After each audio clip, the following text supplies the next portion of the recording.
Ahora sí lo tengo. Seguidito, por favor. Ya. Se va a encontrar formado por los 10 nanómetros hasta los 0,01 nanómetros. Se encuentra en una frecuencia de 3.000 a 30.000 petahertz.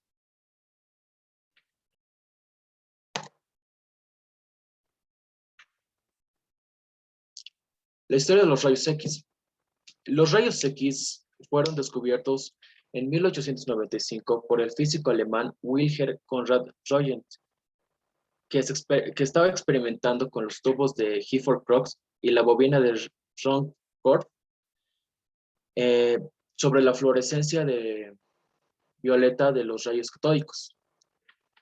Por error, descubrió los rayos X e incluso dijo: he descubierto algo interesante, pero no sé si mis observaciones son correctas, dándole así el nombre de rayos X debido a la X, que es una incógnita. Al lado se puede ver la primera radiografía que Roentgen hizo, y es la mano de su esposa, incluso con su anillo de compromiso. En 1901, Roentgen recibió el premio Nobel por haber descubierto los rayos X. Luego, estos rayos X fueron utilizados para la medicina inmediatamente, y se descubrió que estos después de un tiempo de exposición, eran demasiado caóticos para la persona que los utilizaba cotidianamente. Por eso se les terminó dando protección.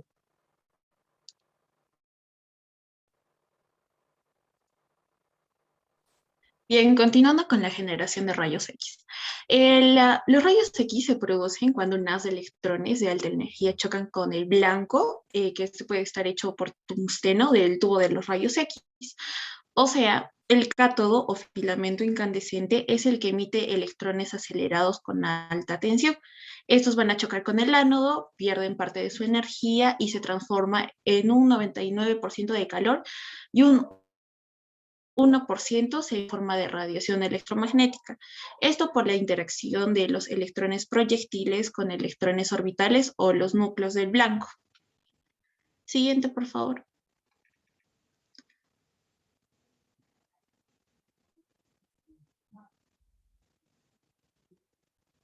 Ya. Para tener una idea más clara de cómo se forman los rayos X, es necesario saber los componentes del tubo. Estos constan del generador, que es el encargado de tomar energía eléctrica de la red y da de acuerdo a la necesidad del tubo.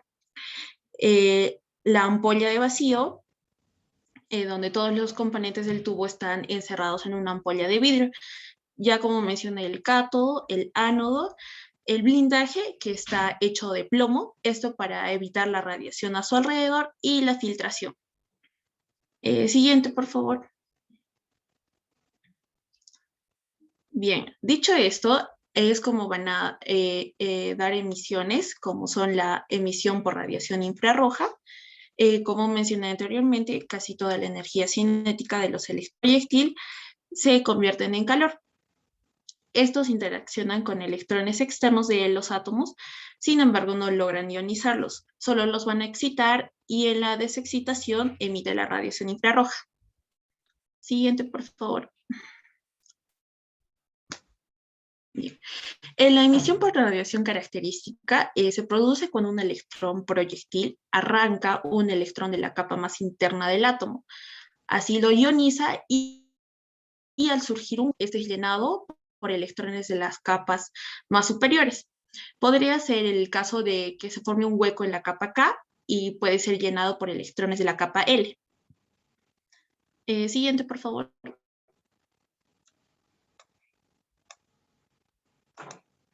Bien.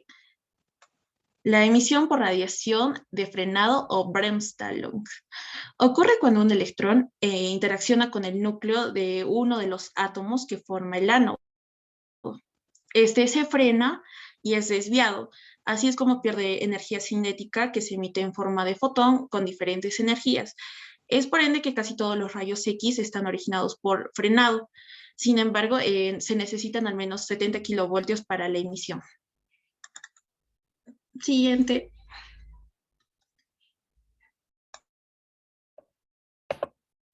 Ya, como tercer punto tenemos las propiedades.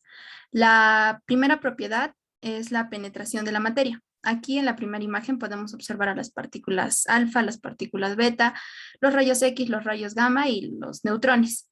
Podemos observar acá que los rayos X tienen la capacidad de penetrar lo que es la mano, el aluminio, sin embargo, al plomo ya no pueden penetrarlo. Es por esta razón también por la que las salas de radiología tienen placas de plomo incluidas en sus paredes. ¿Qué factores influyen acá? Tenemos lo que son el kilovoltaje, que mientras mayor sea el kilovoltaje, va a haber mayor penetración, al igual que mientras menos sea la densidad y el número atómico, va a ser mayor la penetración. En la segunda imagen podemos ver las distintas densidades que ya también se explicaron en clase, que tenemos 5, que se consideran en la radiología, que son el aire, la grasa, el agua y el hueso y el metal, donde el aire es el de menor densidad y el metal es de mayor densidad, que tiene una coloración como un blanco brillante. La imagen radiotransparente o radiolúcida, la anterior. La imagen radiotransparente o radiolúcida se da en la materia que tiene menor densidad, o sea que tiene una coloración oscura, y aquí esto se da porque hay una máxima penetración, a diferencia de la imagen radiopaca, que son las coloraciones blancas, donde hay una máxima absorción. Siguiente. La segunda propiedad tenemos lo que es el efecto ionizante. Los rayos X tienen la capacidad de ionizar gases. ¿Qué quiere decir esto? Que digamos tenemos un átomo neutro, el cual es aislante. Cuando llega o los rayos X colisionan en este átomo, se va a ionizar. ¿Qué quiere decir esto? Que uno de los neutrones que están en la nube electrónica van a ser expulsados y de esta forma se va a cargar de energía y ya no va a ser aislante. El tercero tenemos el efecto fotográfico, que tiene la capacidad de dar origen a una imagen radiológica cambiando las emulsiones fotográficas. Los rayos X pueden modificar estas emulsiones fotográficas, que quiere decir que es es una sustancia en la cual al chocar estos rayos X van a generar lo que es la imagen. Siguiente.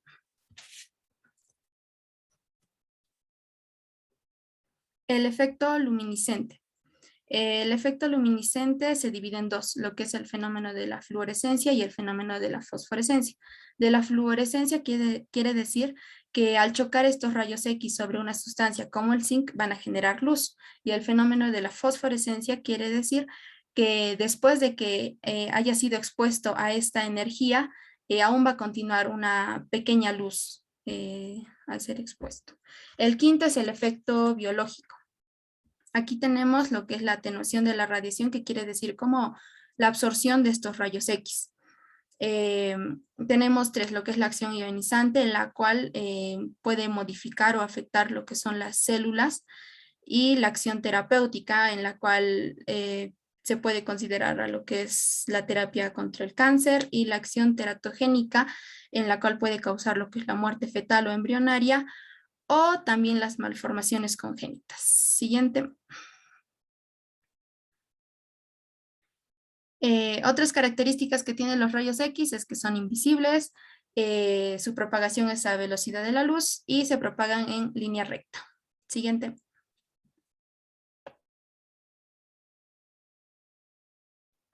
Ya, continuando con la exposición, aquí les voy a explicar uno de los componentes principales del equipo de rayos X, que se encuentra dentro del tubo de rayos X.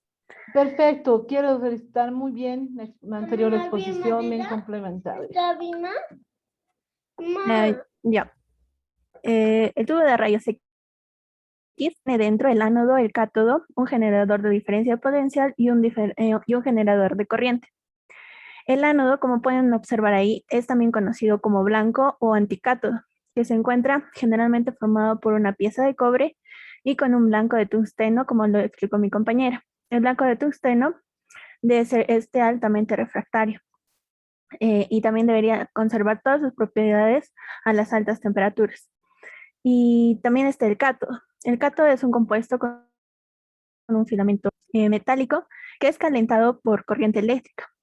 la que imparte calor a sus átomos y este genera una nube de electrones libres, como pueden observar ahí los puntos azulitos, esos electrones libres en su superficie y es necesario que este filamento alcance temperaturas muy altas. Bueno, ¿y cómo funciona esto? Al aplicarse en diferencia de potencial entre un ánodo y el cátodo, deja al ánodo como positivo y al cátodo como negativo con sus electrones, que entran libres por el calentamiento y se dirigen al ánodo acelerándose por un campo eléctrico. Alcanza una velocidad máxima llegando al ánodo. La energía cinética de estos electrones alcanza un máximo dependiente del voltaje aplicado y la máxima energía alcanzada corresponderá a una diferencia de potencial. Impacta contra el blanco de tungsteno y pierde toda su energía cinética y los electrones así producen los rayos X. Siguiente, por favor. Bueno, aquí podemos ver un equipo de rayos X. Los componentes principales son un generador de voltaje, el principal que es el tubo de rayos X y una consola del operador que se encuentra fuera de la habitación de rayos X. Bueno, comenzamos con la consola de control de mandos, que está fuera de la sala de radiación, como ya les expliqué. Existen elementos o componentes externos. Uno es el conjunto de rieles de suspensión de techo que se puede ver ahí arriba, el cual permite facilitar los movimientos tanto longitudinales, transversales, laterales, al momento de realizar las imágenes radiológicas.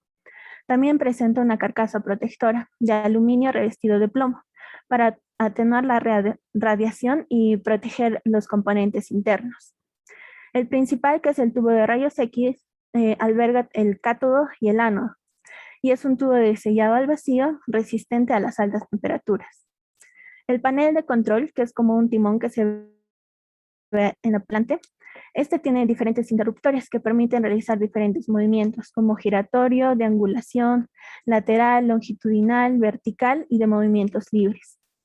También tiene diferentes botones para controlar el kilovoltaje y el miliamperaje.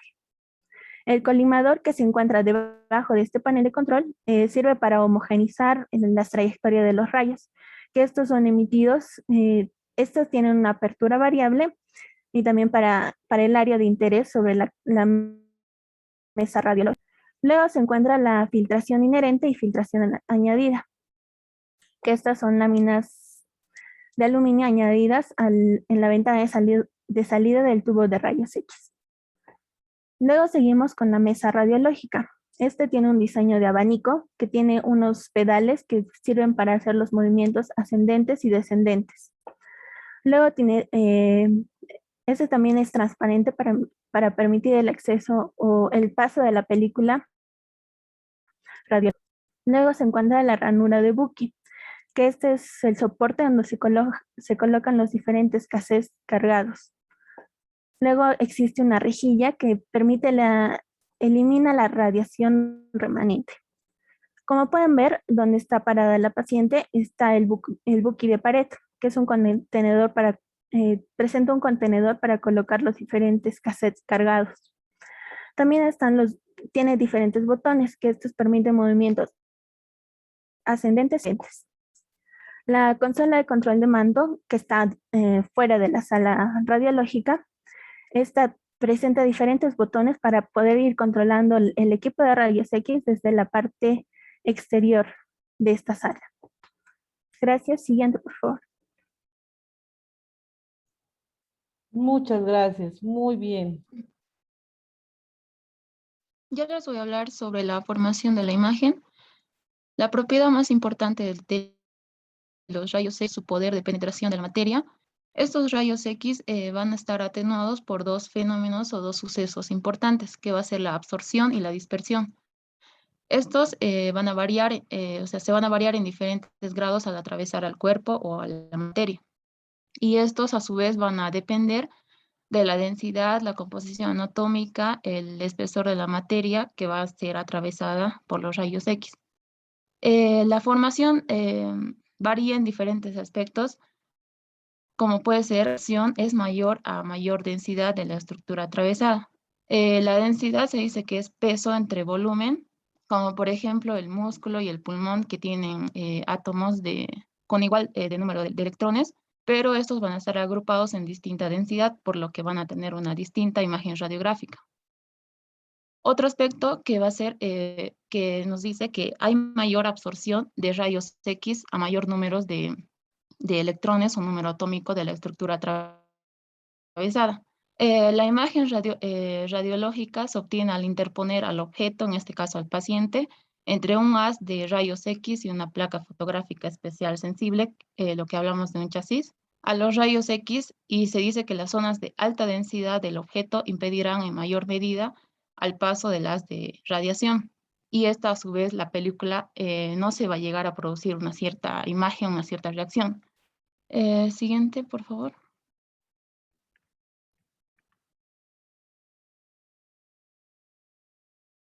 Ya. La absorción de los rayos X depende de diferentes factores. Entre estos tenemos al espesor del objeto, que nos dice que a mayor espesor, mayor absorción siempre y cuando es el mismo material. Luego está la densidad del objeto, que nos dice a mayor densidad habrá una mayor absorción. Luego está el número atómico material, el kilovoltaje, que esto se va a encargar de regular la cantidad de energía, y el poder de penetración. A mayor energía va a haber una menor absorción. Luego está el medio de contraste, que esto se va a encargar de acentuar una diferencia de absorción entre las áreas circundantes. Siguiente.